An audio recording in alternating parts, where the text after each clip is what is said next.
Na Era do Espírito.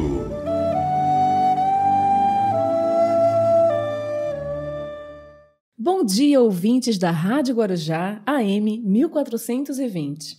Meu nome é Gisele Regina e hoje eu e o Irineu Júnior, representando o Departamento de Arte Espírita, vamos apresentar o programa Na Era do Espírito, produzido pelo Centro Espírita Amor e Humildade do Apóstolo.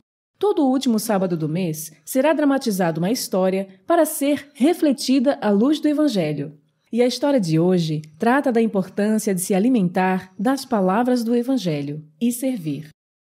Vamos entender isso na história Árvore Divina, de Chico Xavier, pelo irmão X. Árvore Divina. Ante nossa acalorada conversação para definir o testamento de Jesus, Cristo, o ancião, de olhos lúcidos, complacente e humilde, esclareceu. O Evangelho, meus filhos, pode ser comparado a uma árvore divina, produzindo semente de vida eterna, sustentada pelo Senhor junto às fontes do tempo. Todos os viajores humanos que se abeiravam dela aproveitaram-lhes os dons de maneira diferente. Adorou-a um sacerdote, colheu-lhe preciosa tinta na seiva e escreveu muitos livros, expondo seus pontos de vista com referência à soberana lei, tornando-se, por isso, poderoso condutor de almas. Apareceu um filósofo e consagrou-se ao exame de suas menores particularidades, pondo-se em atitude de interminável indagação. Visitou-a um geneticista, que se revelou fascinado pela ofuscante luz de suas raízes, mergulhando-se em estudos complexos sem cogitar das horas. Procurou-a um pregador de frases corretas e escalou-lhe o tronco, improvisando nele luminosa tribuna em que passou a ensinar o roteiro do bem aos caminhantes. Aproximou-se um pastor e retirou-lhe pequeno ramo que transformou em vara disciplinadora para as ovelhas. Veio um negociante, recolheu-lhe as folhas curativas e montou vasto empório de remédios tonificantes, adquirindo imensa fortuna. Passou um pintor, contemplou-lhe a beleza e compôs maravilhosos painéis, conseguindo, ao vendê-los, a prosperidade e a fama. Apareceu um escultor hábil, seccionou-lhe alguns galhos robustos e converteu a delicada madeira em primorosas estátuas que o encheram de riqueza e renome. Surgiu um polemista. Anotou-lhe a posição no solo e fez minuciosa estatística de todas as suas possibilidades, de modo a discutir com base sólida as ideias que pretendia oferecer aos semelhantes. Apareceu um infortunado vagabundo, que se lhe ajoelhou à sombra, acolhedora, e dormiu satisfeito. Veio um doente desesperado, que lhe fixou as flores perfumosas e arrancou-as, ansioso, a fim de obter um elixir de consolação.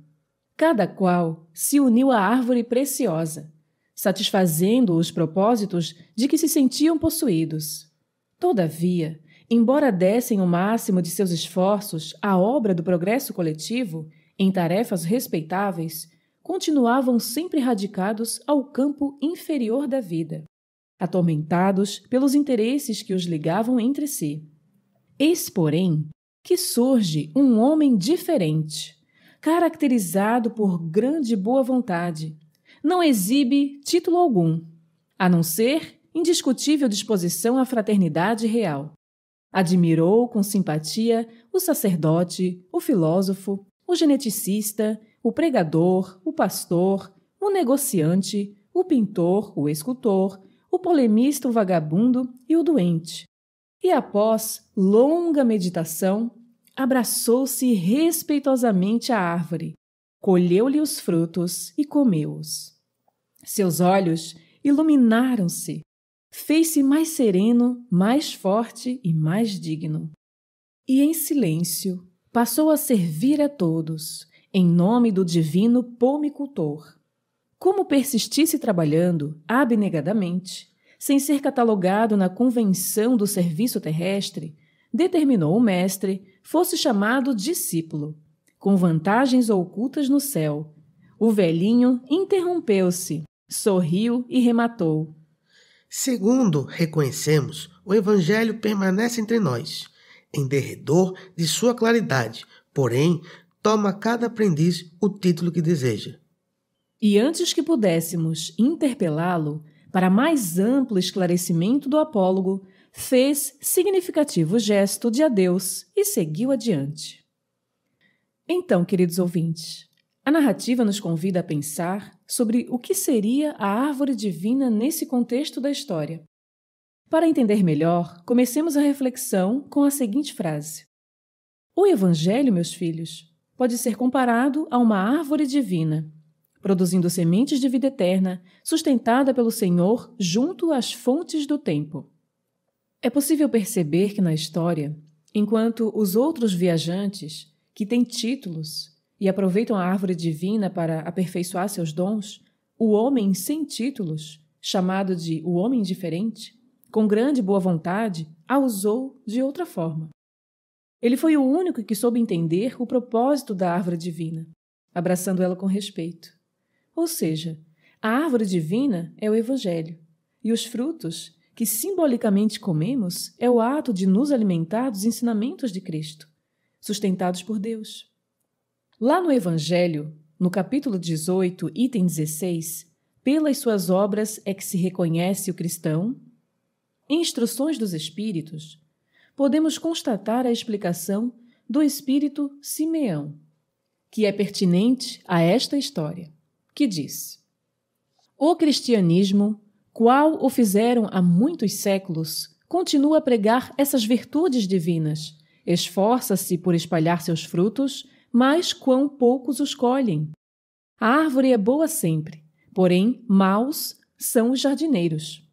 Entenderam de moldá-la pelas suas ideias. Aqui, Simeão defende a ideia de que a árvore não deve ser modificada pelos homens, de acordo com suas ideias, e sim multiplicá-la de acordo com sua originalidade.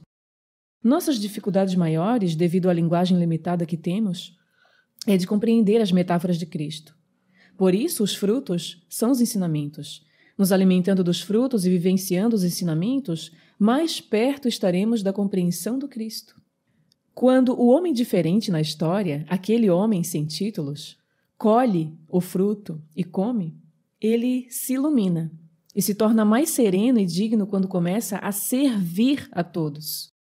Lá no capítulo 23, não saiba a vossa mão esquerda o que dê a vossa mão direita, em beneficência exclusiva, segundo o Espírito São Luís, diz o seguinte: o verdadeiro cristão vê somente irmãos em seus semelhantes e não procura saber, antes de socorrer o necessitado, qual sua crença ou a sua opinião, seja sobre o que for. Assim, segue o homem na história, que apenas admirou com simpatia os outros viajantes, ao invés de julgá-los. Para compartilhar o conhecimento de Cristo, é necessário não só comer o fruto, que seria estar receptivo à mensagem, mas sim compreender e vivenciar a mensagem, nutrindo sempre a fé. Não é, Júnior? Sim, é verdade.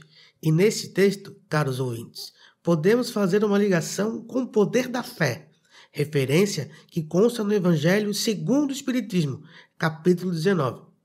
Pois todos os viajantes que se aproximavam da árvore divina, com muita fé e perseverança, conseguiram feitos incríveis.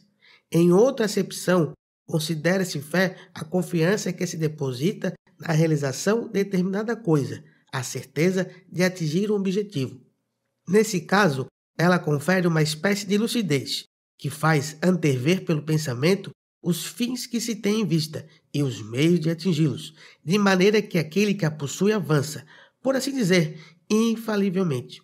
Num e outro caso, ela pode fazer que se realizem grandes coisas.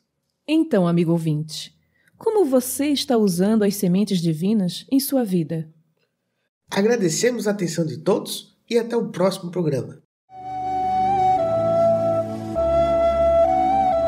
Na Era do Espírito.